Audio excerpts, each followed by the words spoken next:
Domingo 26 de septiembre. Evangelio según San Marcos.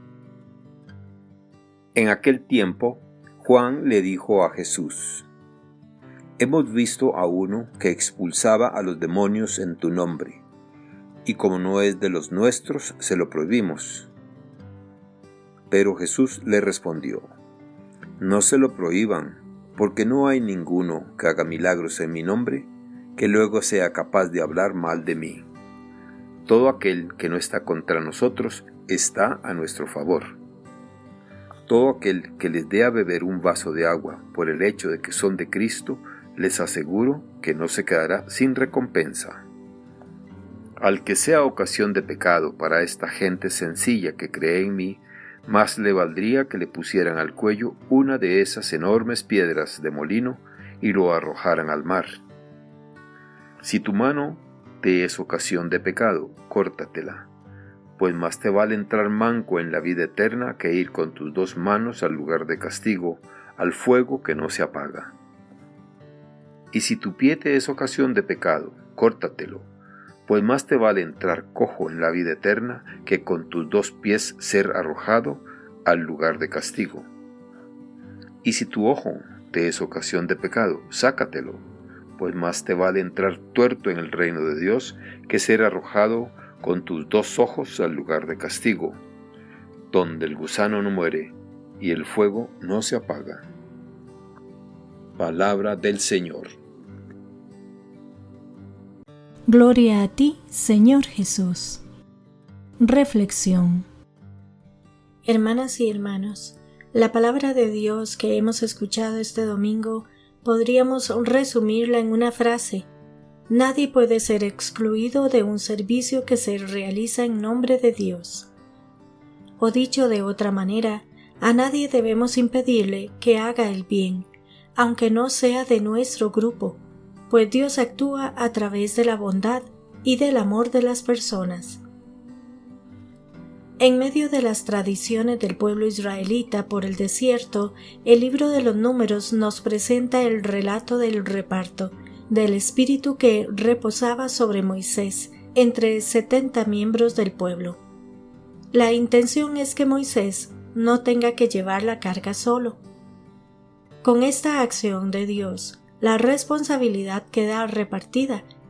Cada uno de quienes han recibido parte del espíritu debería ser profeta en el pueblo, es decir, trabajar en la organización del pueblo y crear conciencia de cómo vivir siendo el pueblo de Dios que camina hacia la tierra prometida, hacia la libertad.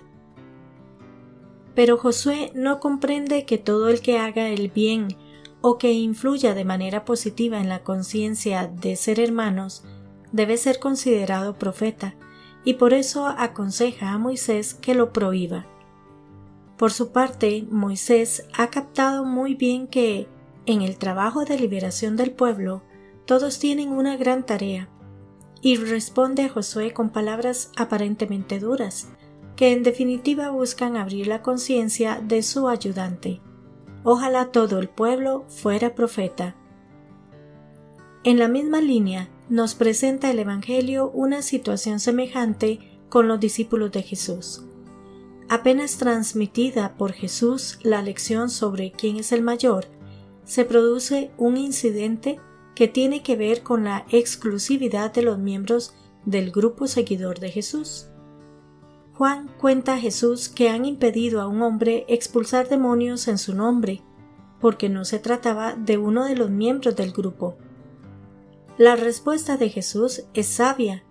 Nadie que obre un milagro en mi nombre puede después hablar mal de mí. Y el que no está contra nosotros, está con nosotros. En la tarea de construcción del reino de Dios, nadie tiene la exclusiva. Tal vez los discípulos no tenían claro o no recordaban que su pertenencia al grupo de Jesús fue un don de pura gratuidad. Ninguno de ellos presentó ante Jesús un concurso de méritos para ser elegido. Fue Jesús quien se presentó ante ellos. Se les atravesó a cada uno en su camino y los llamó, aun a sabiendas de que no eran ni los mejores ni lo más representativo de su sociedad. En ese sentido, también otros y otras pueden seguir siendo llamados. En cada hombre y en cada mujer, Dios ha sembrado las semillas del bien. Cómo y cuándo esas semillas comienzan a germinar y dar frutos es decisión de cada uno. A veces nos parecemos mucho a Juan y al resto de discípulos. Nos ponemos celosos de quienes, sin pertenecer a nuestra institución, hacen obras mejores que las nuestras. Y sale inevitablemente la frase: pero ese o esa es de tal o cual religión, o de tal o cual grupo.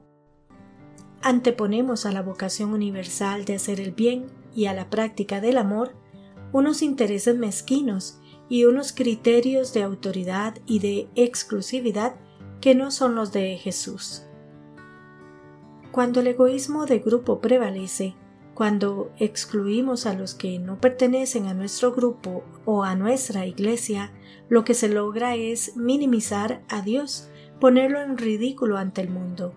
Y la consecuencia más inmediata, la que previó Jesús y quizás la que ya se veía en las primeras comunidades, era la del escándalo a los más pequeños.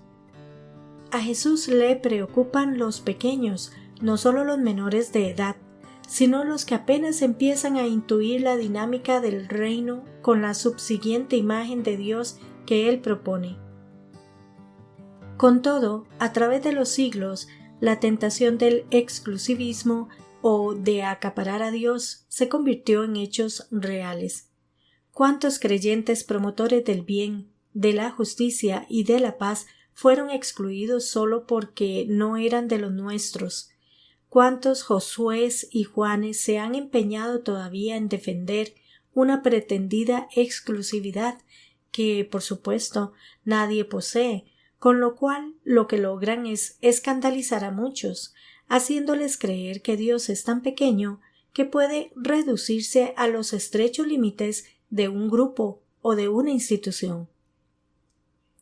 Si logramos tomar conciencia de que Dios es más grande que un grupo o una institución y que en ningún momento nuestra vocación es la de defender unos supuestos derechos de exclusividad, sino simplemente servir, ponernos en función de construir el reino de Dios con y desde las múltiples posibilidades que ello implica, dada la insondable riqueza del mismo espíritu, entonces jamás se nos ocurrirá pensar si este o aquel es o no es de los nuestros, sino mejor, cómo cooperar más y mejor con aquel o aquella que también está luchando por construir aquí el reino de Dios.